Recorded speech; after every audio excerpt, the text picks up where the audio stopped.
Picture a tense meeting where someone is trying to take control. They're pointing at a presentation chart, listing their credentials, and proving, fact by fact, exactly why they are right. They think they are winning respect. In reality, everyone else in the room is just counting the seconds until they stop talking.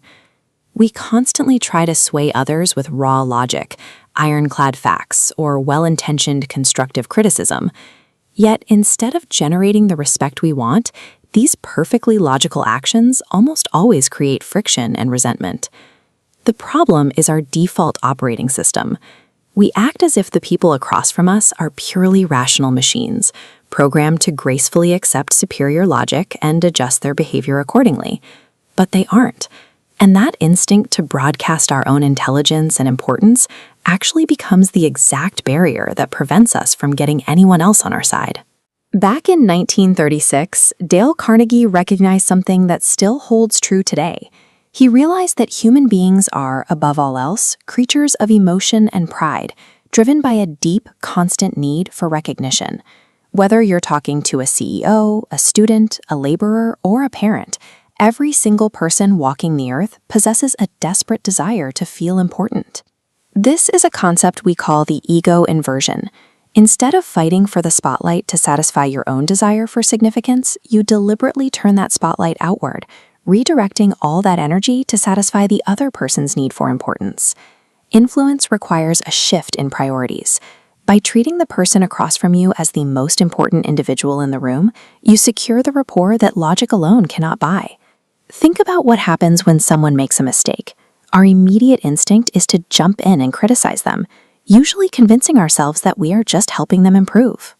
Looking at this flow chart, we see exactly why criticism fails. It damages pride and forces immediate self-defense, bypassing behavior change entirely. The same happens with arguments. Even if you win the debate, wounding their ego permanently damages the relationship. The inverted approach sidesteps this trap completely. You avoid arguments altogether, and when you are the one at fault, you admit your mistake quickly and enthusiastically. Doing that immediately drains the tension from the room. Resolving a conflict is rarely about establishing who is factually correct. It is about protecting the other person's pride so they feel safe enough to cooperate. Once you stop triggering defensive reactions, you can start proactively building connections. The easiest way to do this is to stop trying to make yourself appear interesting and start being genuinely interested in the people around you. This requires very specific physical and auditory habits. It means actively listening without waiting for your turn to speak, steering conversations toward their hobbies, and making a deliberate effort to remember and use their name. When you scale this up to leadership, the mechanics of motivation shift. You cannot force someone to care about a project, but you can arouse an eager want by aligning the work you need done directly with their personal career goals and desires.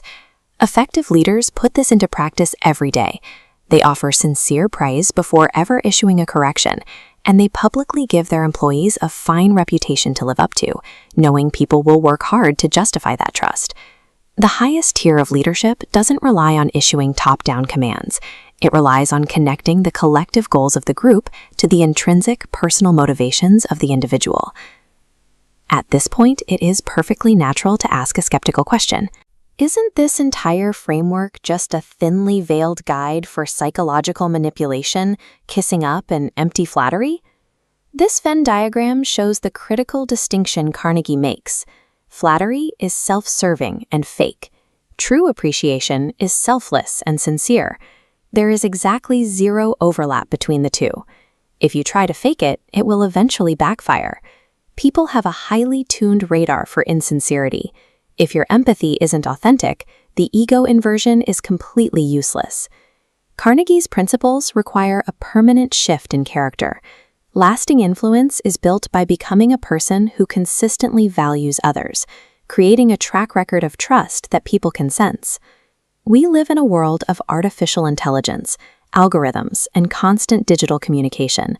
Yet underneath all that technology, our baseline craving for respect and understanding hasn't changed a bit since 1936. You don't need to master all 30 of the book's rules today. Just pick one. Make a conscious choice to smile sincerely at someone, or hold back a criticism you would normally voice. Carnegie observed that even in technical fields, professional advancement often hinges on communication skills rather than raw data. Mastery of human understanding provides a leverage that intelligence alone rarely achieves. A single act of appreciation can change a conversation or save a relationship. When these small moments of empathy are practiced daily, they build a foundation for both personal and professional influence.